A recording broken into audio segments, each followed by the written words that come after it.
تو جن آزادیوں کی، جن حقوق کی ملک کے دستور میں ضمانت دی گئی ہے، ملک کا ایک طبقہ ان آزادیوں سے مسلمانوں کو کیوں محروم کرنا چاہتا ہے؟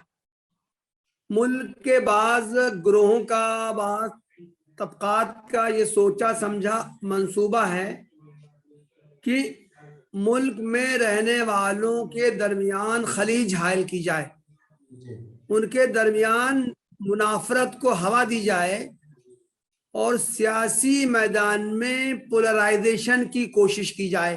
تو اس طرح کے مواقع مسلمانوں کو ایک قیمتی موقع فراہم کرتے ہیں کہ وہ اپنے اسلام کی تعلیمات کو پیش کریں، جس حکم کو بھی نشانہ بنایا جاتا ہے اس کے بارے میں وہ صحیح نقطہ نظر پیش کریں۔ جب ہمارے جو مخالفین ہیں اسلام اور مسلمانوں کے خلاف، جو مستقل سازشیں کرتے رہتے ہیں، وہ تو منصوباً طریقے سے کوئی نہ کوئی مسئلہ اٹھاتے رہتے ہیں۔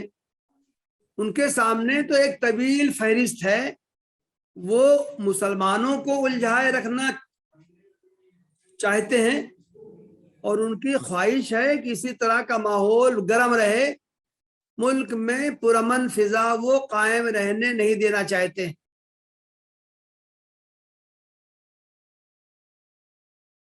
ناظرین السلام علیکم، میں ہوں منور سلطان اور آپ دیکھ رہے ہیں صفا آن لائن کا خاص پروگرام حالات حاضرہ۔ اس وقت حجاب ایک ایسا موضوع ہے جس پہ سب لوگ چرچا کر رہے ہیں، یہ ایک بحث کا موضوع بنا ہوا ہے۔ دراصل گزشتہ کئی ہفتوں سے کرناٹک کے ایک کالج میں جو کچھ ہوا ہم اس سے واقف ہیں، لیکن یہ کوئی پہلا واقعہ نہیں ہے۔ اس سے پہلے حجاب کے عنوان سے، برقعے کے عنوان سے، کبھی داڑھی اور ٹوپی کے عنوان سے ان چیزوں کو ٹارگٹ بنایا جاتا رہا ہے۔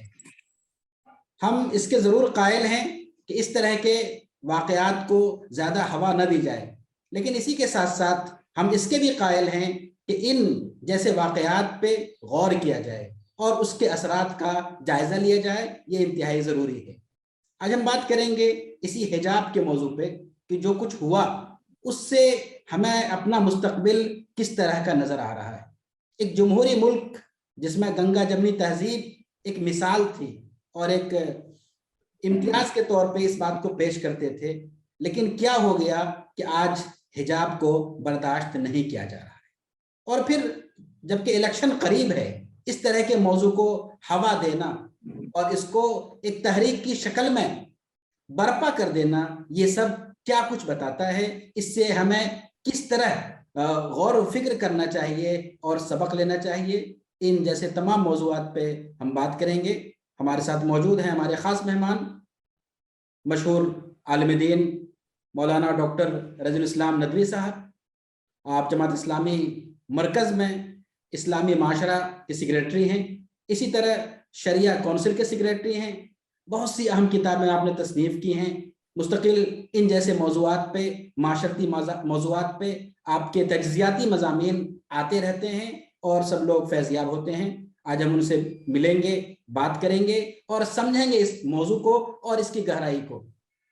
مولانا خیر مقدم ہے ہمارے پروگرام میں، آپ نے وقت نکالا ہمارے لیے۔ جی، سب سے پہلے آغاز کریں گے ایک چھوٹے سے سوال سے۔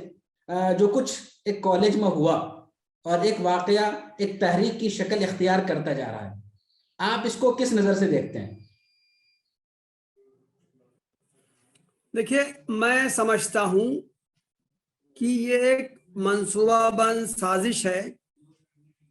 ادھر کچھ عرصے سے ملک کے بعض گروہوں کا، بعض طبقات کا یہ سوچا سمجھا منصوبہ ہے کہ ملک میں رہنے والوں کے درمیان خلیج حائل کی جائے، ان کے درمیان منافرت کو ہوا دی جائے اور سیاسی میدان میں پولرائزیشن کی کوشش کی جائے۔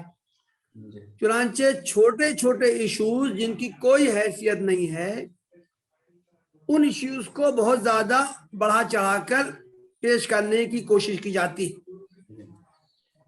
ابھی کچھ دنوں پہلے کی مثال میں دوں گا. یہ گروگرام میں نماز جمعہ کو لے کر جی کافی دنوں سے مسلمان وہاں نماز جمعہ پڑھتے آئے ہیں پارکوں میں، اس لیے کہ وہاں مساجد دور دور تک ہے نہیں. جو مساجد پہلے تھی ان پر دوسرے لوگوں کا قبضہ ہے، وہ مسجد کی حیثیت سے استعمال ہو نہیں رہی ہیں.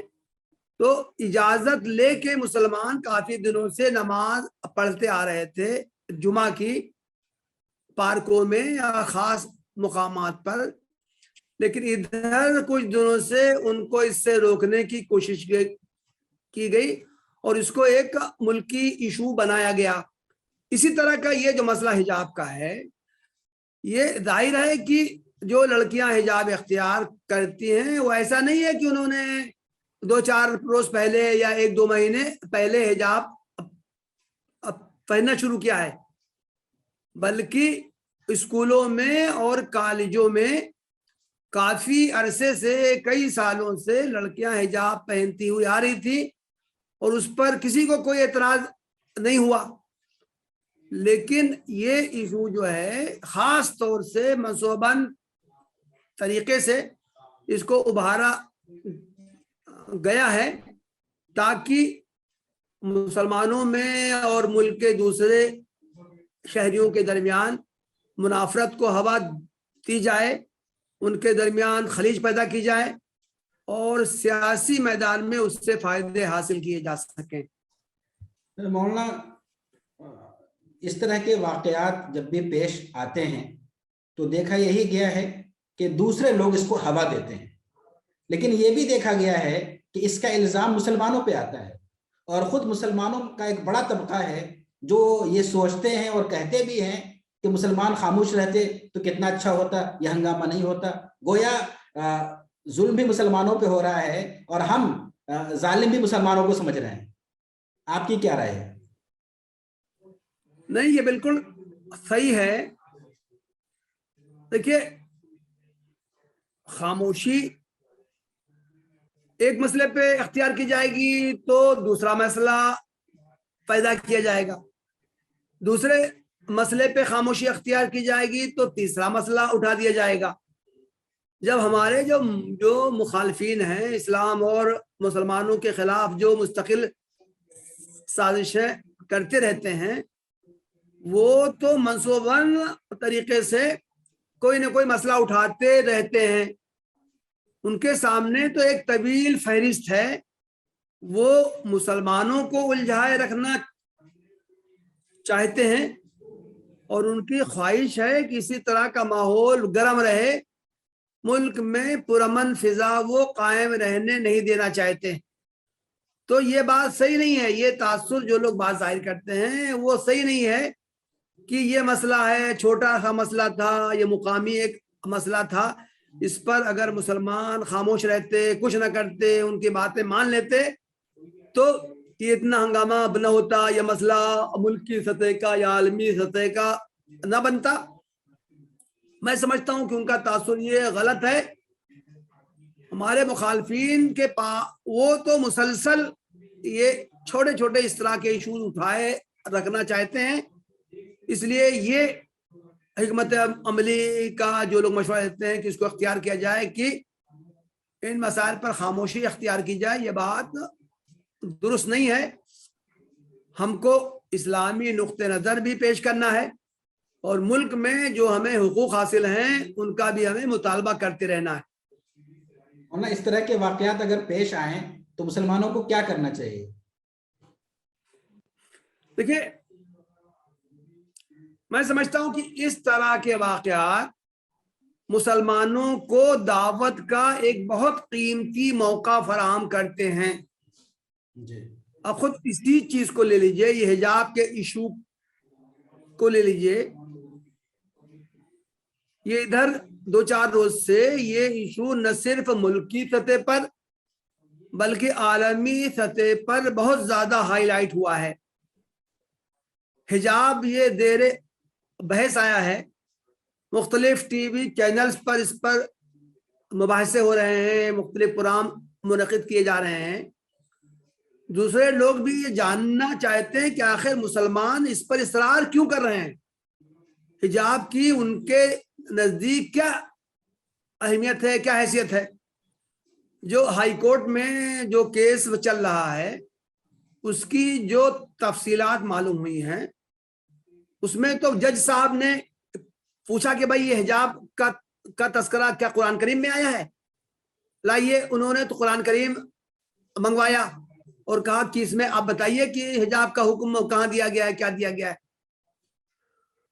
تو اس طرح کے مواقع مسلمانوں کو ایک قیمتی موقع فراہم کرتے ہیں کہ وہ اپنے اسلام کی تعلیمات کو پیش کریں، جس حکم کو بھی نشانہ بنایا جاتا ہے اس کے بارے میں وہ صحیح نقطہ نظر پیش کریں،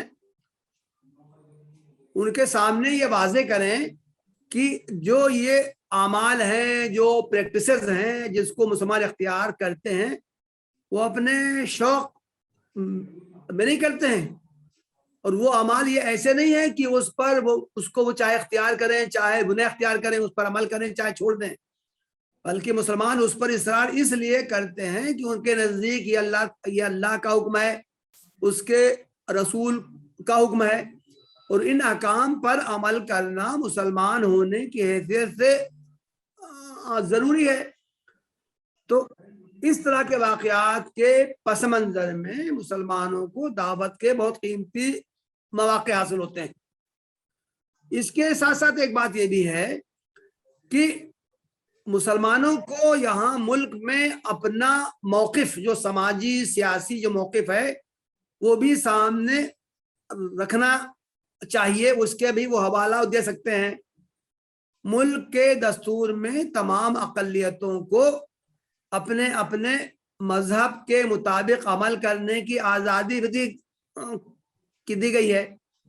تو جن آزادیوں کی، جن حقوق کی ملک کے دستور میں ضمانت دی گئی ہے، ملک کا ایک طبقہ ان آزادیوں سے مسلمانوں کو کیوں محروم کرنا چاہتا ہے؟